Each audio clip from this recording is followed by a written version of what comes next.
Joining me now is Kenneth MacLeod, the president and CEO at Sonoro Gold. Great to see you again, Kenneth. Great to see you too, Mark. It's always a pleasure. The last time we spoke was at the Red Cloud Conference a few months ago, and at that time you said it would likely take at least a few months to get the environmental permit for the Cerro Caliche project in Mexico. Can you update us any developments at the moment? Absolutely. Well, the sea change in attitude from the Mexican government occurred as of October the 1st. That was the date in which Claudia Sheinbaum became the new president. She was inaugurated on that date. One of the things she inherited from the previous administration under Lopez Obrador was a 100-point manifesto or a 100-point pledge to the Mexican people. And point number 87, it was directed at the mining industry, where there was a proposal to ban future open pit mining.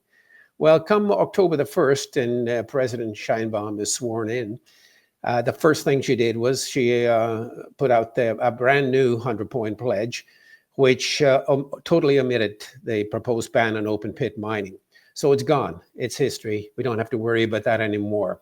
And that's been actually backed up by concrete action as well. She has introduced motions to where a committee was set up comprised of senior government officials from her department and the mining industry representatives, Representative Sonoro and other companies as well. And these were they're engaged in a dialogue to make sure that the requirements that the government is facing from an environmental perspective, for example, are met by the mining companies, and the mining companies want to have the assurance that the government is listening to us and that they are prepared to accommodate our needs as well. So that was a very positive move. She's also introduced over 200 CEOs from the U.S.-Mexico Forum, mostly American CEOs, where she assured everybody that your investments in Mexico are safe. So there's been a sea change in the attitude of the government towards the mining industry as a whole, and specifically open pit mining as well. And now we're seeing that projects are being reviewed, evaluated, and we understand that approvals of long-awaited environmental approvals are being worked on and will be coming to fruition in the near future. So that is a very, very positive sign. We expect to be in the I wouldn't say the first batch of projects to be approved, but certainly I'm expecting that in the Q1 of 2025, we should get some expectation of having the approval in place. All right, very good. Thank you for that explanation and the detail therein. Now let's move along to some recent transactions. The company recently executed the fourth of 5 option agreements. These were signed back in 2018, and this is for a group of concessions at the Cerro Caliche project, and this was for nearly $3 million. So another milestone, another step forward. Can you explain the significance of this? Oh, absolutely. It was a major milestone. There's no doubt about that. When we entered into the agreements, 5 agreements to purchase the various aspects of the various components of the Cerro Caliche project, there were 2 major projects, 2 major agreements that were on a payment basis spread over a 6-year period. The idea was that we would start off with more modest payments in the first couple of years, 2 or 3 years, and then in years 3 to 6, we would increase the payments to the essentially balloon towards the end of that period. The expectation was that we would be going towards production 2 years ago. So when we submitted our environmental impact statement to SEMARNAT, the environmental agency, in early 2022, we fully expected to get the approval by the end of 2022. And we went through the entire process with SEMARNAT. So we expected to get the permit approval. But of course, unbeknownst to us at the time, there was a political agenda on the part of the president at that time. So we got held up in a state of deep freeze ever since late 2022. Now, when we were securing the project finance, and we had project finance essentially lined up, the idea was we would include the property payments as part of the project, the construction capital and the project finance. When that didn't happen, of course, the project lender got cold feet when we didn't get the permit, and so we had to figure out a way to enable us to continue with the property payments, because it's like having a mortgage on your house. Just because times are tough, you still have to pay your mortgage. So we, as insiders, all the key 4 insiders of the company, decided, we got together and we decided that we would ensure that from our own perspective, we would ensure that the property payments were made. And so we were able to secure internally, we provided the company with several $1 million, actually, so well over $3 million of loans to the company that enabled us to make the property payments. And I'm happy to report that that component of the agreements, the Cerro Caliche project, or the Cerro Caliche agreements, comprise about 67% of the total landmass, or the total area of the project. And we had another 3% already, through almost 4% already paid for several years ago. So over 70% of the project is now fully paid for and registered in the name of Sonoro Gold. And then the remaining balance, the remaining project, which is what we call the Rosario concession, comprises about 34% of the total area of the project. All the payments on that are fully up to date, and there's a final payment in April of 2025, and we will pay that as well. So at that point, there will be no further property payments required. But I think it's important to emphasize that when we as insiders decided that we would provide the loans to the company to pay for the property payments, we made a conscious decision that there would be no terms of a repayment except when we fully expect to get paid for the repayment of these loans out of construction finance or out of production. There are no terms attached to the property payments, and there's interest accruing, but no other specific terms to force the company to pay at any time until such time as a company is fully able financially to be able to take care of that. And project finance will be the catalyst for that. Right. So you've kept things going, Kenneth, despite this setback. The company recently raised $500,000 in a non-brokered private placement. So what's been the key to keep investors engaged, keep them interested with the story, and to overcome this temporary setback?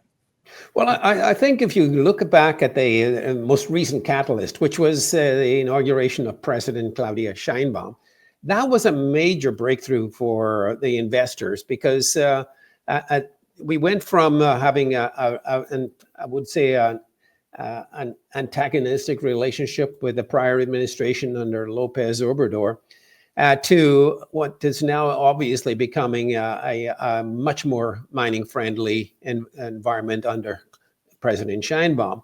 So investors saw that we went from a low of 4 or 5 cents to 10, 11 cents in the space of 2 months, as a result of the investors' interpretation of President Sheinbaum as being a positive move for the mining industry in Mexico, and therefore positive move for Sonoro. As we go forward, I believe the next major catalyst for the company should be the approval of what we call in Mexico the MIA, the Environmental Impact Statement, when it's translated. And that would be the most significant leap forward for the company that I see over the coming year. Now, in addition to that, obviously, that'll be the catalyst for us to secure the project financing. And we have been dealing with companies, many institutions in that regard. But the project financing will also include a component for continuing the drilling program. And as you may recall in our previous conversation, we do have multiple targets for drilling where the grades are significantly higher than the average for the entire project. And we will continue to focus on these areas of higher grade to expand upon them, extend the life of the mine, extend to depth as well, and extend along strike. So we have numerous targets, and we believe that currently the mine plan calls for 440,000 ounces within the pit shells, which gives us 9-year life of mine, producing 33,000 ounces a year. But of course, that's a snapshot as it sits today. Once we get into the additional drilling and expand the resource, the life of mine should increase, and possibly even the average grade for the project should increase, and the throughput could and should increase as well. So these are the major catalysts. Right. I want to come back to the potential to grow reserves through drilling towards the end here as we wrap it up shortly. But just back to the stock, Kenneth, you said the stock pretty well tripled, and it really coincided with Sheinbaum coming in. And so every CEO thinks their stock is undervalued, but it's trading around, I haven't looked today, but the last I saw, 10, 11 cents or so. Where do you think it should be trading? That is probably the $1 million question that I would want to avoid answering directly, except to say that we currently have a market cap of $20 million Canadian. And when you look back at the net present value of the project, according to the PEA that was produced in October 23, the net present value at $1,800 gold is $71 million pre-tax, and that's US dollars, and at 5% discount. Now at $2,000 gold is $116 million pre-tax net present value. So obviously, since we have not produced a PEA in recent times, which shows the increase and the appreciation in the price of gold to the current $2,600, $2,700, I can't really quote what the net present, the projected net present value would be there, but other people have done that outside of the company. And it's a significant increase in the value of the project, in the net present value, because the cost will remain the same. The operating costs will remain the same, but as the price of gold goes up, the profit margin increases quite dramatically, essentially in a straight line. So I would say at this point in time that if you look at the net present value at $2,000 gold of $116 million US, which is probably $140 million Canadian, and we have a market capitalization of 20 million, there's a huge disconnect there. And I'm not suggesting it'll be the day we get the MIA approval, it'll jump to $100 million market cap, but maybe over time it will. All right, Kenneth, if you could summarize your thoughts here in terms of, and I know there's still some uncertainty involved, but if you could lay out the investment case in terms of the timeline to production, the potential to grow the reserves, to grow the property, and then when you are in production, the robust rates of return you're expecting, because the IRR is quite high, isn't it?